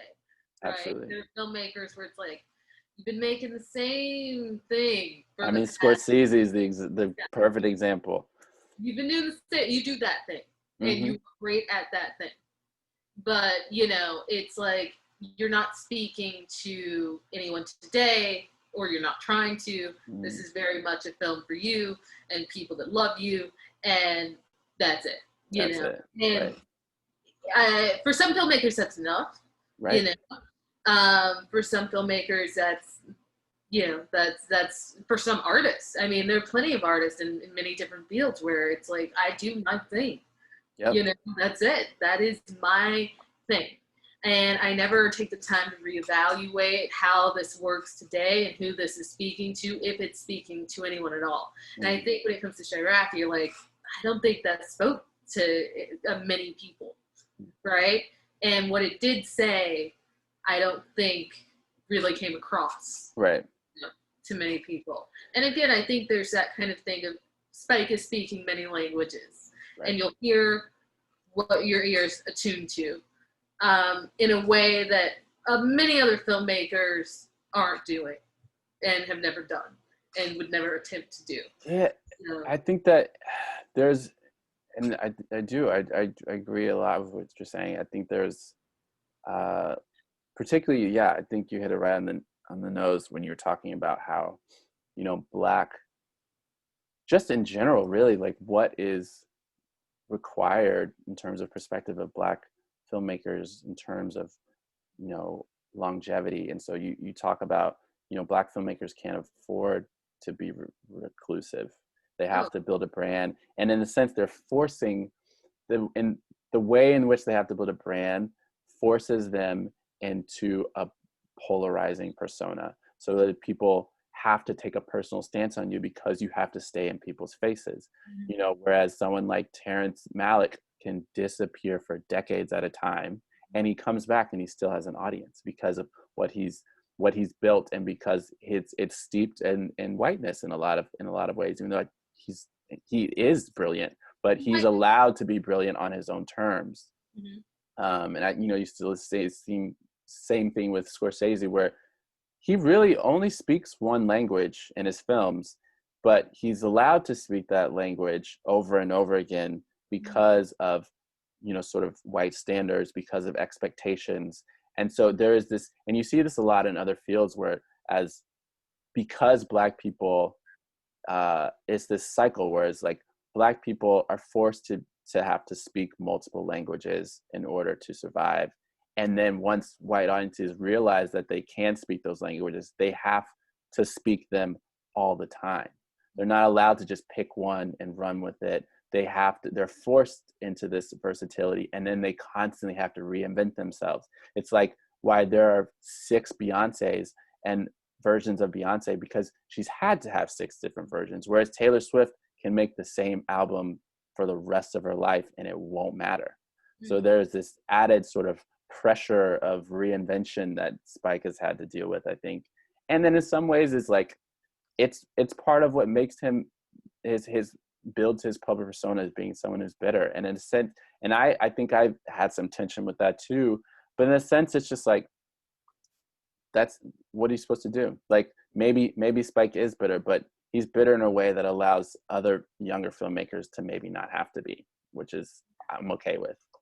Yeah, and in terms of, you know, it's, as I said, like whiteness is validity. So you can disappear and we'll still look at your art when you come back with, you know, clear eyes, right? Rather than you've lost it. Yes, exactly. You've lost it. And I think also that you have the added pressure of Black art, right? It's not just art, it's Black art. And that is something that is, you know, it is stifling. It is very stifling. And I think a lot of artists kind of buckle underneath that pressure, but it is that you are creating Black art and you are speaking to people about the Black experience. You are saying something about the Black experience. You're not just saying, right? No one's just, yeah, this is just, you know, my idea that came out. No, it is a whole, you have to speak to the Black experience, right? And I mean, why do we sit there and look at Tyler Perry films the way we look at Tyler Perry films with as much depth as we look at them? He's clearly, it's not there. You know what I mean? Like, it's not always there. We don't need to examine every little thing, but we do that because when we see Black faces, when we see Black names, we know that it is Black art, and therefore it has to be saying something about our collective experience. Right. Even though our collective experience is so varied, you know. So I think there is that sort of pressure of always speaking to Black people, you know, and finding that audience. And, you know, again, you can't disappear for decades at a time and come back without people questioning if you ever had it, if you had it. So I think and you see that in Spike Lee's career, where it's like people, you know, he goes through phases where people are just like, did he lose it? Yeah, over and over again. You know, did you lose it? What happened? You know, like, and it's just ups and downs, you know. So I think that constantly having to prove yourself, you know, there's that forever constantly having to prove yourself. And I think, especially when you're talking about Black people in white spaces and white art forms, you know, you're basically saying that we're kind of always auditioning to be present. You know, like, can I, you know, just get an audition to be here? Exactly. You know, like, that's it. And so you're constantly auditioning to be present. And if you're not around, you know, you forgot, you know. Yes, sorry. Sorry, too bad. You know, you did that thing when, you know, and, you know, if you're lucky, you know, if you're especially lucky, people will come back and reevaluate it as a great work of art, or it'll be relegated to, you know, BET screenings. Yeah, you know, and it's you know, School Daze relegated to like BET on a Sunday, you know, and that's, you know, it's a double-edged sword in some ways, being a, you know, talking about Black film and just Black filmmakers and what they have to go through. And when you know, talking about Spike's sort of visibility as well, you know, I think you kind of have to, he's walking a fine line, you know. No, of course, it forces you to like to walk the line between, because, you know, there's the sort of Hollywood agent concern about oversaturation, and it's not, it's one of those things where it's like, you don't, Black artists, Black actors and stuff, they don't really get, that's not even a concern we get to have in a lot of ways, where it's just like, we just have to be like, you have to have the Samuel L. Jackson approach. You have to be in every movie, and only then do you get a certain amount of like creative agency, which I think is Morgan Freeman, just his voice. Just his voice everywhere. It's like, you might as well. We have no choice but to lean in, which I think is, it develops its own sense of issues. You see that with Black comedians too. So it's the Kevin Hart problem. But it's not. And I think we have a shorter shelf life. That's exactly it. Yeah. It's a much shorter shelf life ultimately in terms of what we can, you know, create and how long, you know. So in that way, you know, Black people, women of all races can have Mm-hmm. the same issue, that you have a much shorter career than others. Yeah, a much shorter window, not only for, the same thing that all performers deal with is like window where your body's considered useful, but also shorter window where your art is still considered relevant. So, it's like it's the same issue with the Black athlete, the same issue with the Black rapper, where it's like once, there were no rappers over 30 when I was growing up. Like that wasn't a thing. Not only because the art form was still relatively young, but also just because, this idea of like, your relevancy fell off a cliff once you were as old as someone's dad, like it didn't. So there's a sense in which that's sort of been mapped onto film, even though it's a completely different medium. So I think that's always going to be in the back of everyone's mind. Yeah, and I'd also say that there's a shorter period of time where your art is considered art. You Yeah, know, that's true. where your art is even considered art. And in talking about visibility, as soon as you go away, as soon as your art goes in a vault, you're done. Mm-hmm. Like, was it ever art? Right. Who knows? There's no way of knowing because we haven't put you on any streaming services. So how could anyone know? Yeah. And also in the sense of like, as you become more successful, it's just like that window has the danger of ending when it's art and stops becoming art and becomes just commercial success. And, they're very quick to take away the artistic integrity from Black artists. How many different times have we said that Beyonce has sold out just over and over again? And so there's this way in which it's, artists have to have a certain amount of accountability to what they choose to do, but there is a lose-lose scenario that pops up every now and then. So I think that's also, but yeah, I mean, before we wrap, I wanted to see, like, are there any other musicals, Black or otherwise, that stick out to you as being sort of formative in your estimation as far as just films in general or specifically musicals?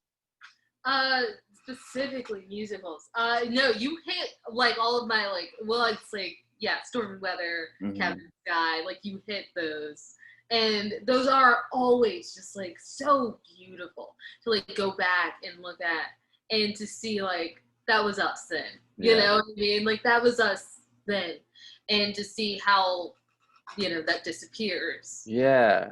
It's smaller and smaller, before there's any kind of return. And so I always like going back and looking. And actually, I think it might be Cabin in the Sky that you can watch, streaming for free if you get Oh, it right now. And is that on?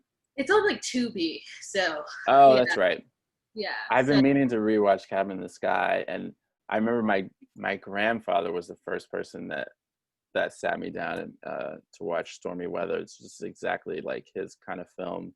mhm. Uh, And Lena I'd Horne. actually, in terms of like watching and talking about like old film, Mm-hmm. a lot of that stuff is just sitting around, for Yes. free on certain streaming platforms and things. So, if you're kind of digging around, you might find just a gem. But yeah, which is great and also sad because it's always like the worst I format. know exactly. It's But very like weirdly grainy, but mhm, it's there. And I think I was struck not only by uh how like visceral those films are as like a cultural artifact, but also just how so much of the early history of Black films was not helmed by Black directors until mhm, much more recently. Like all of these early sort of Black musicals, most of them were directed by white men. I think some of the earlier ones that weren't. Um, and a lot of our films are sadly lost. yeah, a Like lot of the ones that we directed are gone. That's a that huge part of it too. they're lost, and they're lost or they've not been restored. Mm-hmm. And the Academy has done a really great job Mm-hmm. doing like restorations over the past few years of a lot of that work. But it really is restoration, archival work that is so, so massively important to Black filmmakers in particular, because our history is gone. Without it, it is gone. And Absolutely. when you talk about sort of streaming and what's available now, especially, that's all that really matters. Right. So if that stuff isn't there, then people forget that we've been here and we've been making films this entire time. No, I mean, I think that was, yeah, when I was like maybe 7 or 8. And at the time I like, when you're 8, it's like, you don't want to get sat down to watch a black and white movie, but I was spellbound. I think it was an aha moment for me that like, oh, we were making movies a long time ago. Mm-hmm. Like how I did, without being able to articulate at a young age, I just, you get so used to your erasure that when it's reintroduced to you from this time that's so clearly so far before you were born, it really is kind of like a light bulb moment in terms of like, oh, we do have a history with this medium, and I do have a library to pull from, which I think is really,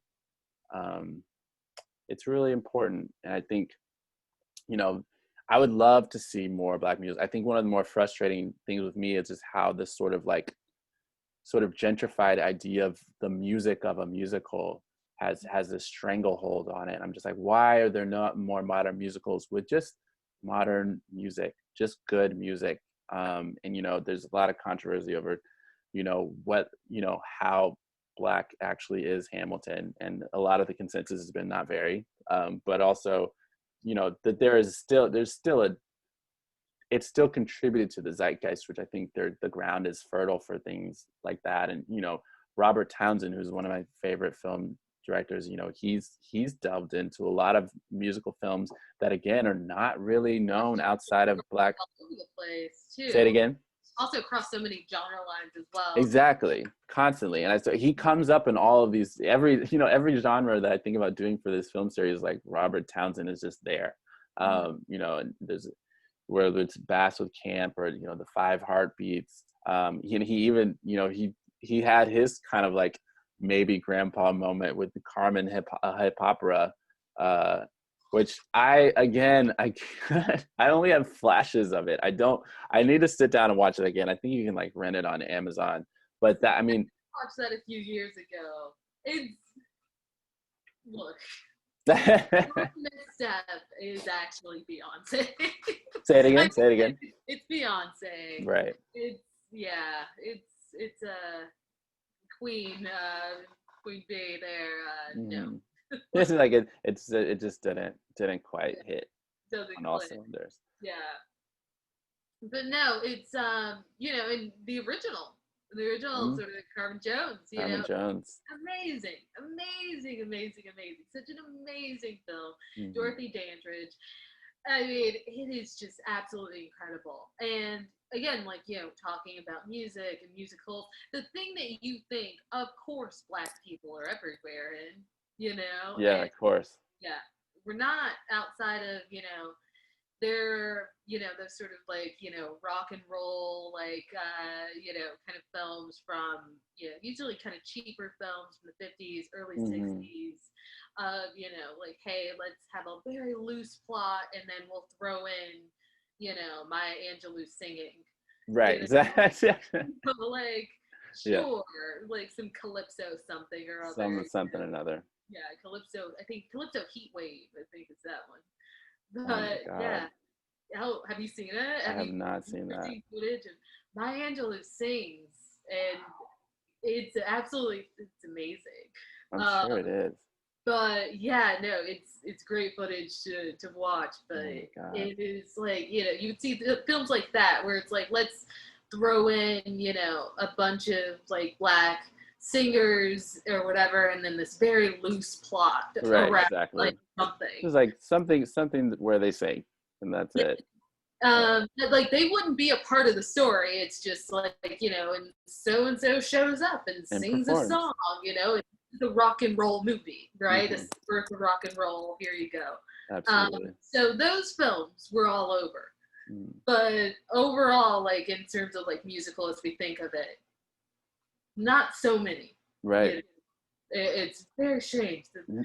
They say black people dance, and then we're not anywhere. And then we're nowhere in the musical, and that I think that is it. It's like this sort of this blatant erasure. It's just this weird delusion about like the white Hollywood musical where it's we know that you're getting most of your ideas from music and dance from us, and then we're just not there. So I think there is this sort of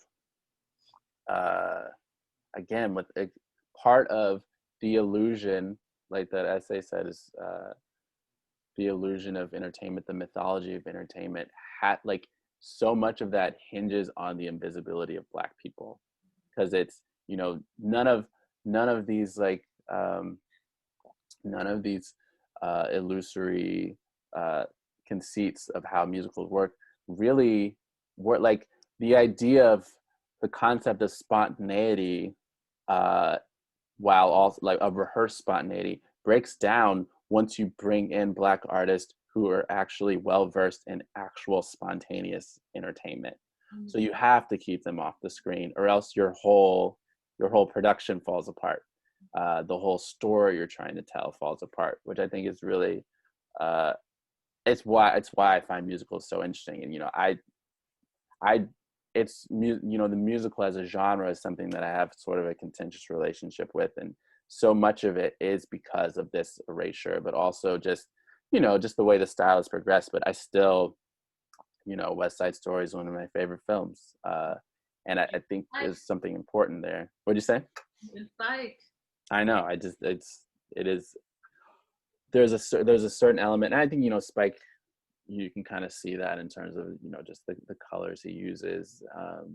That he uses a lot of there's a similar Sharks versus Checks vibe with this Good and Bad Hair song, and so I think there's a lot there in terms of Sharks versus Jets all over the place. Yeah, the whole film. Exactly.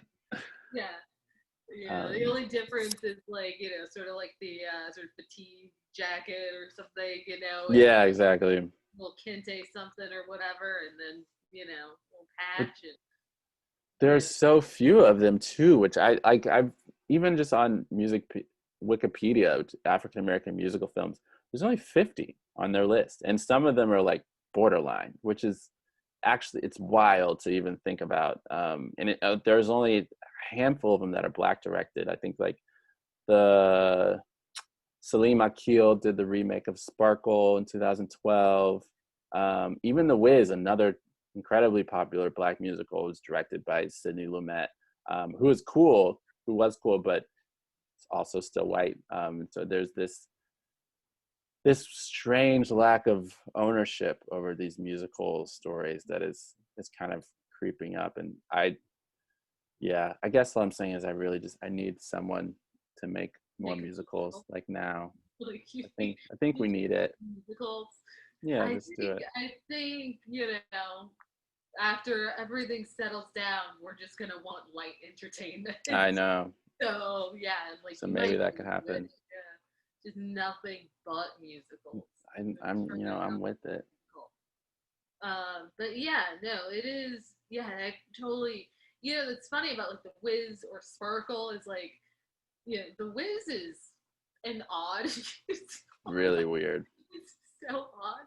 And then Sparkle is just like, oh God, like there's like this like the story in Sparkle, like the music is great and everything, but you're just like it's such an intense story, right? Like yeah, like so sad, deeply sad. Mm-hmm. And so you're like, yeah, there's music, there's music, mm-hmm. there's music, and then we got Dreamgirls. I know. Yeah. Which, so yeah, it's there's a dearth of black musicals. Odd, very odd, but also so Hollywood. Yeah, absolutely. Absolutely. So like of course that would be the one genre where we're just gone. super, yeah, just underrepresented, which is, it's really interesting. And there's a lot to be said, like you said, about the music, some of the musicals that do exist, written and directed by white people, but deal with this subject matter that is sort of perceived to be more realistic of all black cast. Porgy and Bess got the same criticism in the, was it 30? No, it was later, 40s, with the Sidney Poitier and Dorothy Dandridge version. Obviously the theater before, but yeah, it's like the Gershwin brothers wrote it, but there's this, it got some backlash as far as like, why is this such a downtrodden, like weird ghetto stereotype of a story, even though eventually a lot of black people really loved it. But I think that was probably the power of the performances more than the story itself. And that goes, I think, also for a lot of black art, right? Like our artists, Mm-hmm. a lot of things with black people, very heavy, very, very heavy. Always. And the idea of the black experience being such a burden, Mm-hmm. And we're downtrodden people, and every day as a black person, it must be the worst thing ever, So yeah, it's like I don't wake up in the morning and just like shuffle around because like, I feel the weight of like hundreds of years of oppression. I just So wake up hard. in the morning. Yeah, like, but you never see that, or you rarely see that, and it's unusual to see. I think it's a weird thing. But last time we talked, I was thinking about like how many times do I just see black people like just living, just living. Just hanging out. It's rare, right? It's rare, and to see black people just sort of living, or black people happy but not too happy, because happy, that's another thing entirely. Yeah. You don't want us too happy. Yeah, that's Another weird. stereotype in and of itself, right? So I think we don't want Song of the South happy. No. Like nobody wants that, but we just let us live. Yeah, exactly. Let us sing a song or two. That's fine. So yeah, it is always, I think, the idea of the black experience just being a burden. Mm-hmm. That also means that we get less musicals because we're sad people, apparently. Absolutely. So, yeah, you can't dance when you gotta shuffle your feet, carrying that load. Yeah, it's just everything's too heavy to dance, No, you gotta carry the hundreds of years of oppression. How can you do a shuffle? How can you do that? So that's pretty much it. Yeah. Well, I hope that changes. I think I'm hopeful in terms of I think there's vibrant conversations going on, and not to get into like a whole Beyonce thing either, but I think there's also a moment in which there's a lot more sort of intellectual scrutiny on like how we perceive certain things, and what institutions we affiliate with, in terms of a lot of our sort of opportunities have come through aligning with corporations like Disney and big studios. And so I think there is and because musicals are so many moving parts, they tend to have bigger budgets than even the average Hollywood film. So it's like, how do you deal with that? And like, how do you and then it's how do you validate that, like in terms of getting an audience, in terms of getting awards, in terms of validation. It's like, it's no coincidence that the most successful in terms of critical acclaimed musical in the last few decades is La La Land, which is just an ode to whitewashing of musical art forms. And so that's the sort of context in which we're working, and for this genre, which is important, I think. And I think that's why I've kind of chosen to not scrutinize Black is King that much, because I understand a lot of the issues people are bringing up in terms of romanticizing certain Africanness, and then who you leave out of the discussion, and whether or not someone is selling Blackness to white audiences. I get all that, but we also have to, I think, understand the context. And so we're dealing with a very infertile ground in terms of that genre of and that art form. And so it's like someone's got to take the first whack with the shovel. You know, we gotta, everything has to start momentum from someplace. And so I think, you know, we'll see how it goes. Mm-hmm. But thanks for joining us. I don't want to keep us too long. I think we're about at a couple hours, but again, thank you for coming back. And it's good to have a spike expert in the house, which is where it's rare in a lot of ways, just in terms of people. I think, like you said, it's, and I don't want to put words in your mouth, but I think, like you said, I think it's the way people speak about his films have a lot to do with personal perceptions. So I think it's important to come at his work in a lot of ways the way you come at a lot of anyone else's work. And I think that's something that's a good perspective that you brought to the table, which is important. Well, thank you for having me. And yeah, anytime. Of course. Is there anything else you want to plug, or just words of wisdom before you leave?